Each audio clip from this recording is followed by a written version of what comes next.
విశ్వబ్రాహ్మణులకు సంబంధించి ఇప్పటికే వృత్తులు లేక చాలా మంది ఇబ్బందులు పడుతూ వివిధ రకాల వృత్తులకు వెళ్ళిపోతున్న సమయంలో ఈ వృత్తి మీది కాదు అని ఒక ప్రకటన చేయడం చాలా దురదృష్టకరమైనటువంటి విషయం. ఇది సాక్షాత్తు విద్యాశాఖ మంత్రి నారా లోకేష్ గారు చేయడం ఇంకా దురదృష్టకరమనే చెప్పొచ్చు. కాబట్టి ఆంధ్రప్రదేశ్ విశ్వకర్మ ఐక్యవేదిక కో కన్వీనర్గా దీనికి సంబంధించి ఏదైతే ఐక్యవేదిక పిలుపునిచ్చిందో రేపు ఆగస్టు 30వ తారీఖున జరుగుతున్న సమావేశానికి, అదేవిధంగా పాత్రికేయుల సమావేశానికి మా నుంచి పూర్తి మద్దతు ఇవ్వడానికి సిద్ధంగా ఉన్నాం.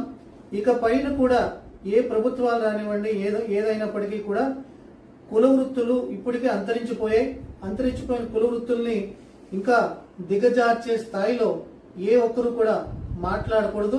ఆ మాట్లాడే విషయాన్ని మనం ఖండించాల్సిన బాధ్యత కూడా ఉంది. ఖండించకపోతే జాతి కనుమరుగైపోయే పరిస్థితులు కూడా భవిష్యత్తులో ఉంటాయి. కాబట్టి ప్రతి విశ్వబ్రాహ్మణ సంఘీయుడు కూడా ఇది నాది, నా సమాజం, నా వృత్తి అనుకునే వాళ్ళందరూ కూడా ఈ యొక్క కార్యక్రమానికి మద్దతు ఇచ్చి రేపు 30వ తారీఖున విజయవాడలో జరిగే సమావేశానికి హాజరై ప్రభుత్వానికి ఒక నివేదిక, భవిష్యత్తులో ఇలాంటివి జరగకుండా ఒక నివేదిక ఇచ్చి విశ్వబ్రాహ్మణుల యొక్క ఐక్యతను తెలియజేసే పరంగా అందరూ కూడా ఈ సమావేశంలో పాల్గొంటారని నేను కోరుతున్నాను. మా నుంచి కూడా పూర్తి మద్దతు ఉంటుందని, విశ్వబ్రాహ్మణ ఐక్యవేదిక నుంచి పూర్తి మద్దతు ఉంటుందని తెలియజేస్తూ సెలవు తీసుకుంటున్నాను.